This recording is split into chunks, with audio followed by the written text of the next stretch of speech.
están en una competencia, en cualquier competencia de cualquier deporte. Y ustedes están ahí preparándose, mentalizándose, porque ahorita que entren lo van a dar y lo van a dar todo.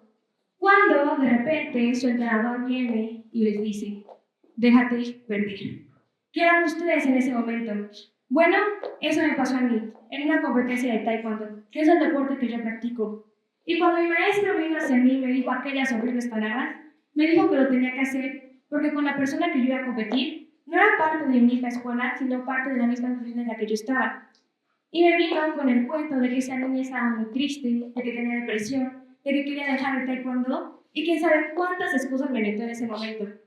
Así que una vez que yo entré al área de combate, sucedió lo inevitable. Perdí. Y cuando estaba en el podio, yo en segundo lugar y ella en primero, no podía parar de pensar en el cómo su autoestima era más importante que la mía, si yo también quería ese primer lugar. Y una vez que estuve en el coche con mi papá, me solté a llorar. Y es muy raro que yo llore. Y él me preguntó el por qué yo le había hecho caso a ese maestro, si yo también quería ese primer lugar. Y me lo voy a preguntar a mí misma, ¿por qué yo le había hecho caso? Y fue después de días y semanas de estar analizando que me di cuenta que había sido manipulada con el cuento de la pobrecita. Y no solamente eso, sino que desde meses antes, cuando se supone que yo debía de estar entrenando, el maestro nos ponía juegos que nada que ver con el taekwondo. Una vez nos puso a jugar fútbol, nada que ver. Y cuando yo le preguntaba al maestro sobre el reglamento, me decía que tenía que hacer lo que estaba en contra del reglamento. ¿Cómo se supone que yo iba a dar un buen combate si ni siquiera me sabían las bases? Así que fui con mis papás a comentarles todo lo que estaba sucediendo. Ellos me dijeron cosas así como de, ya ni modo, no pasa nada, ¿qué más podemos hacer? Ya le hiciste el favor. Y me dijeron esta maravillosa frase: no se va a volver a repetir. Pues se volvió a repetir. Esta vez para un tope o una competencia sin puntaje. Pero esta vez yo fui más inteligente que ese maestro, ya que yo me puse a entrenar por mi cuenta. En ese momento yo me apoyaba de TikToks, Reels, videos de YouTube, cualquier cosa de verdad. En ese momento me servía para que yo pudiera mejorar.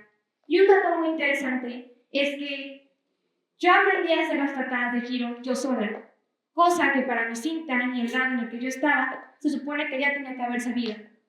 Pero bueno, llegó el día de la competencia y yo me quedé ahí esperando y el maestro nunca se apareció, nunca se dignó a venir. Y cuando estaban haciendo las parejas para ver quién iba con quién, adivinen con quién me volvió a tocar. Con la misma niña del otro torneo. Yo en ese momento estaba de, por favor Dios, mátala o yo la mato. Literal, ya no podía. No les puedo decir si en esa competencia gané o perdí, pues porque no había puntaje. Pero yo sentí que ese plus que yo le había dado al entrenar por mi cuenta estaba funcionando. Así que de nuevo fui con mis papás, ya un poco hartos de mí porque salía en tira por las mismas quejas del maestro. Esta vez ellos sí me tranquilizaron porque me dijeron que el maestro pudo haber faltado por miles de situaciones que no tenían que ver necesariamente conmigo. Y me volvieron a decir esta maravillosa frase: no se va a volver a repetir. Pues se volvió a repetir. Esta vez no para un torneo, no para una competencia, sino para el examen de cintas negras, que para cualquier persona que entrena taekwondo es lo más guau que te puede suceder en la vida, porque se te abren muchas puertas, entre ellas la posibilidad de estar en los nacionales. Para este examen, ahí me pedían horas de servicio, 100 horas de servicio, que para mí eran horribles porque eran gastar mi tiempo en un lugar donde ya sabía que no me querían. También me pedían presentar un combate en medio del examen, que sí lo practicaba en mi casa, pero una cosa es fingir que te están dando golpes y otra cosa es sentirlos. Es una cosa totalmente diferente. Y me pedían formas. Las formas son una secuencia de defensas y patadas. Bueno, yo no sabía ninguna. Y cuando le preguntaba al maestro sobre cómo se hacía tal paso, cómo era la secuencia, o me daba el abrazo o de plano no me contestaba. Y no es que no las practicara en mi casa, sino que estas formas tienen demasiado margen de error. Mueves un poco el pie y ya se ve mal, un poco la mano y se ve feo, tienen demasiado margen de error. Y en ese momento yo sentía que si iba a presentar mi examen de taekwondo, no iba a dar lo mejor de mí. Así que de nuevo fui con mis papás. Esta vez sí me entendieron porque sí se dieron cuenta que el maestro estaba teniendo un trato totalmente diferente hacia mí. Así que decidieron cambiar de escuela. Y como cambiaron de esta escuela, solo había un pequeño, gran problema: la desmotivación, ya que yo tuve que aprender todo desde cero. Las defensas, las formas, las patadas, todo lo aprendí desde cero. Pero con el tiempo que me di cuenta que se había caído en una buena escuela, que tenía un maestro ético y moral que nada que ver con el anterior, fui recuperando esa motivación que alguna vez perdí. Pero no fue hasta que me di cuenta que en esta escuela las competencias ya no eran nada visuales, cosa que me volvió a desmotivar bastante. Pero con el tiempo aprendí a llevar el taekwondo como un hobby más que como algo competitivo. No les estoy diciendo que soy la persona más estable respecto a la motivación, sino que aprendí a sobrellevarla. Y sobre estas situaciones aprendí muchísimas cosas.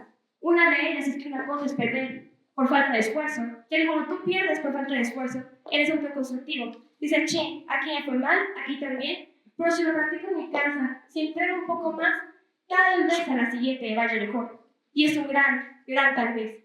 ¿Y qué otra cosa es perder? Por la manipulación de una persona. Porque cuando tú pierdes por la manipulación de una persona, solo te quedas con el que hubiera. Y el que hubiera no existe, está en el pasado y el pasado no se puede volver a repetir. Otra cosa que aprendí es a ser egoísta. Aunque muchos lo tengan tachado como la peor cosa que puedes hacer en la vida, no es cierto. Muchas veces la mejor virtud de una persona es el hecho de que es egoísta, ya que si no lo fuéramos, seríamos como un gato atropellado en la calle. No, tú no tienes por qué darle ese primer lugar a una persona que ni siquiera conoces y ni siquiera sabes si está diciendo la verdad. Y hay una frase de la autora de Romper el Círculo que dice: rompemos con el círculo antes de que el círculo termine con nosotros. Y es cierto, porque fue durante demasiado tiempo en la que yo estuve refugiándome en esa frase de no se va a volver a repetir. Y como vimos, no era cierto, se volvió a repetir como un ciclo sin fin. Y la última, y la más importante de todas, es la suerte. Y es que la suerte no viene hacia ti como algo mágico, no es como una bendición de una madrina, no. La suerte tú la creas. Tú creas a las personas, al lugar y el entorno con los que vas a tener suerte. Y dentro de esta ecuación existe un factor muy importante, y es el esfuerzo. Si tú no te esfuerzas, no vas a lograr nada. Posiblemente me falta un poco de esfuerzo, posiblemente me siga faltando, pero lo sigo sobrellevando. Y los quiero dejar con esta frase de William Clement Stone que dice: apunta hacia la luna. Si fallas, podrías dar a una estrella. Gracias.